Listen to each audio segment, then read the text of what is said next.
Olá pessoal, meu nome é Guilherme Simão Souza, eu sou residente do terceiro ano na área de ginecologia e obstetrícia pelo Hospital das Clínicas UFG e hoje nós vamos abordar um tema que é o câncer de mama, abordando dois tópicos, o tratamento e o segmento. Primeiro sobre o tratamento.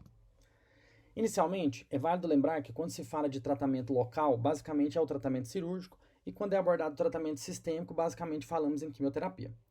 Em relação ao tratamento cirúrgico, tem-se duas opções, que são a mastectomia, que é a retirada por completo da glândula mamária, e a cirurgia conservadora, que seria a septorectomia ou quadrantectomia, que basicamente é retirar um segmento da mama que contém o tumor com margem de segurança. E posteriormente, a cirurgia vai ser complementada com a radioterapia, que é obrigatória nessa abordagem. Em relação ao tratamento conservador, ele vai ser indicado quando alguns critérios são observados, como: primeiro, o tumor com relação menor do que 1/5 da mama. Portanto, quando a retirada do tumor for deixar um resultado estético ruim, por ser um tumor muito grande, ou quando temos uma axila positiva, ou seja, com linfonodos comprometidos, nesses casos inicia-se a conduta pelo tratamento sistêmico com uma neoadjuvância. Nos casos de gestantes, no segundo e terceiro trimestre, quando o risco da complementação com a radioterapia supera os benefícios do tratamento por afetar o binômio mamãe-bebê, é indicada a mastectomia. Já no terceiro trimestre, pode ser realizada a septorectomia, pois ela será feita a complementação com a radioterapia no período pós-parto.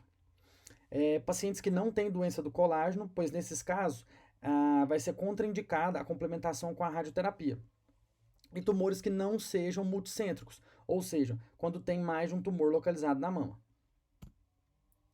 Dentro do tratamento, uma avaliação muito importante é a região da axila, pois é a partir da identificação de um linfonodo sentinela positivo que se programa a extensão da cirurgia.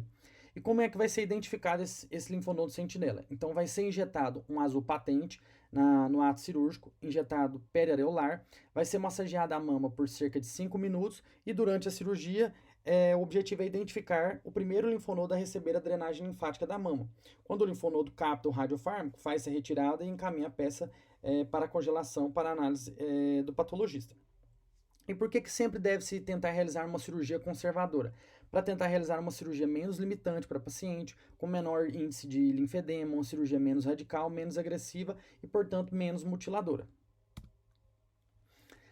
Alguns casos, realmente não precisa fazer esvaziamento axilar, mesmo com o linfonodo sentinela comprometido.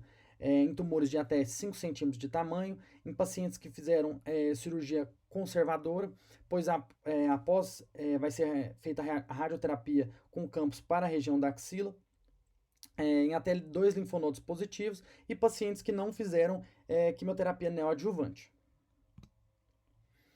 Agora, abordando um pouco sobre a imunistoquímica, ela vai ajudar a prever o prognóstico do paciente e a programar o tratamento da neoplasia. Então, o primeiro ponto, nós temos os receptores hormonais, que são os receptores de estrogênio e de progesterona. Quando eles estão positivos, o tumor ele tem um bom prognóstico, porque são tumores menos agressivos e eles permitem o uso de tamoxifeno ou outros hormônios na adjuvância do tratamento.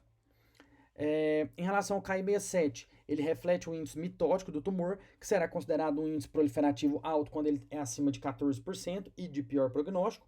E o HER2, que é uma proteína de membrana do tumor análoga da tirosina quinase, que também é um indicador de mau prognóstico quando está presente.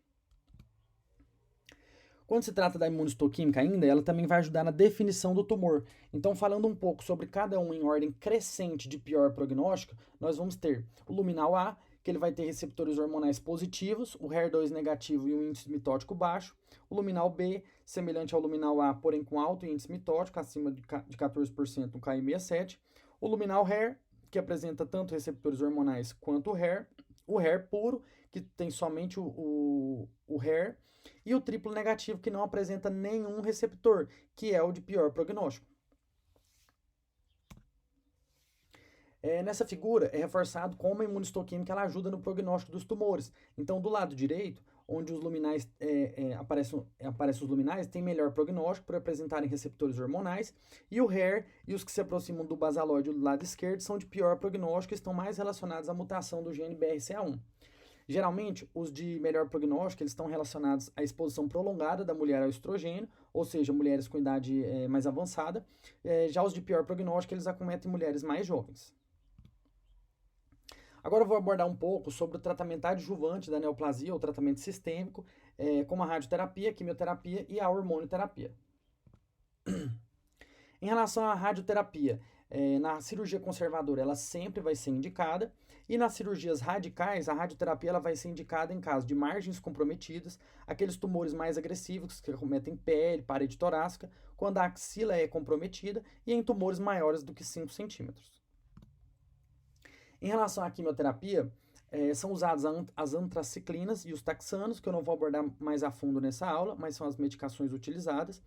E vamos abordar um pouco sobre a quimioterapia neoadjuvante.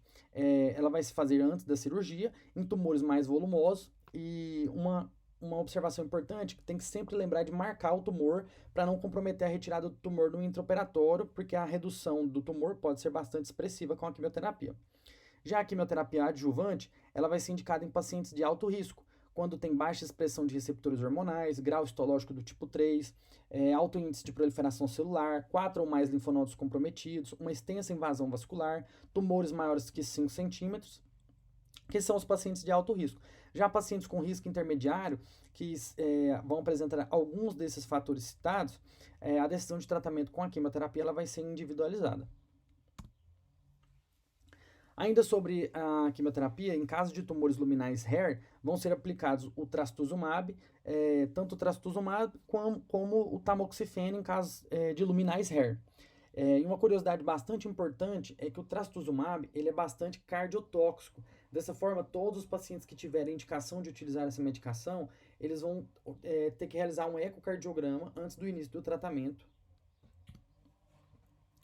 Agora um pouco em relação à hormonoterapia. É de fundamental importância separarmos em dois grupos, os pacientes pré-menopausa e os pacientes pós-menopausa. Por que disso? Porque em pacientes pré-menopausa vai ser utilizado o tamoxifeno por 5 anos naquelas que apresentarem receptores hormonais positivos para inibir a produção ovariana de estrogênio. Já nas pacientes pós-menopausa, elas vão ser utilizados os inibidores da aromatase, onde o objetivo é inibir a conversão periférica de testosterona em estrogênio. E o principal efeito adverso do tamoxifeno são os eventos tromboembólicos, a hiperplasia e o câncer de endométrio. Dessa forma, as pacientes elas devem sempre ser avisadas a relatar qualquer sangramento vaginal. E a ultrassom pélvica de rotina nessas pacientes não é recomendada. Sobre o tratamento, o prognóstico ele vai ser em relação à possibilidade ou não de recidiva. Em relação à recidiva local, ela vai ser mais comum naquelas pacientes que tiveram retirada do tumor com margem comprometida, e nesse caso deve-se proceder a uma nova cirurgia para ampliação das margens ou o início da radioterapia. Nos tumores com pequena diferenciação, sendo o grau 3 o de pior prognóstico, em grandes tumores e no tipo histológico lobular. Já em relação à recidiva sistêmica, vai ser mais comum quando se tem comprometimento axilar, ou seja, um linfonodo sentinela positivo. Agora eu vou abordar um pouco sobre os tratamentos específicos de dois tópicos importantes. Primeiro, sobre o carcinoma inflamatório, ele se manifesta com quadro de metástases com eventos tromboembólicos enviados à região da derme, que vai gerar um aspecto hiperemiado da mama, e lembrar de fazer o diagnóstico diferencial com a mastite, em que vai poder ser utilizado um antibiótico como terapia empírica, porém não vai haver resolução do quadro. O carcinoma inflamatório ele é uma neoplasia de prognóstico ruim, e o tratamento vai ser com a quimioterapia neoadjuvante, seguida de mastectomia. Segundo, em relação ao carcinoma de Paget, que acomete a região da areola e do mamilo.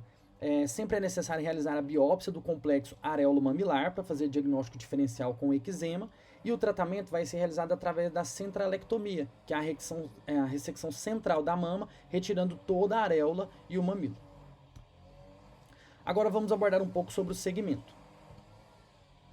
As pacientes submetidas a tratamento por câncer de mama devem ter segmento sistemático e rigoroso, com o exame clínico de 3 em 3 meses nos primeiros 2 anos, de 6 em 6 meses de 2 a 5 anos e anual após 5 anos.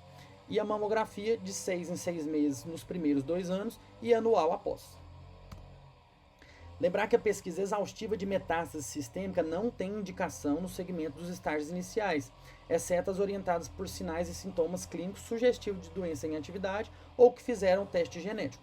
Lembrar também que raio-x, cintilografia óssea, tomografia e ultrassom de abdômen devem ser realizados de acordo com sinais e sintomas. Agora eu vou abordar um pouco sobre as complicações. A primeira complicação que eu vou abordar é sobre o linfedema. A incidência dele é que 40% das mulheres vão apresentar algum grau de linfedema durante o tratamento. Ele pode surgir tanto ao término do tratamento como após longos anos. A maioria é limitado e alguns são graves, apresentando dor local intensa, infecção da mama, dor no braço e até na parede torácica.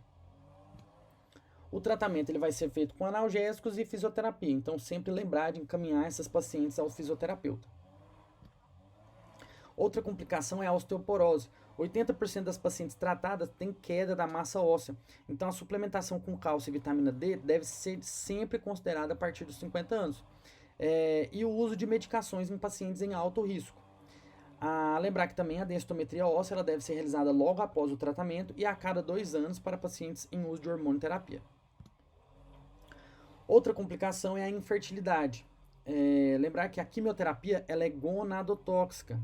E quando a paciente tem desejo de engravidar, lembrar sempre que a recomendação é completar pelo menos de 18 a 30 meses de terapia endócrina hormonal e deve interromper o uso da hormonioterapia quando do desejo de gestar e retornar em até 2 anos. E sempre lembrar de encaminhar essa paciente a um especialista.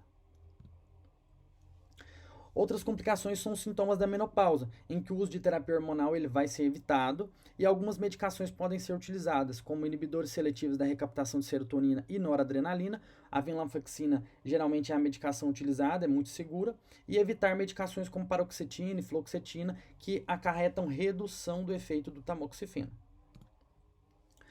Por último, a complicação é a depressão, que tem uma prevalência de 22% em mulheres sobreviventes. Tem um risco maior em pacientes jovens e lembrar de encaminhar sempre ao psiquiatra assim que for percebido algum sintoma associado. Obrigado, essas eram as minhas referências.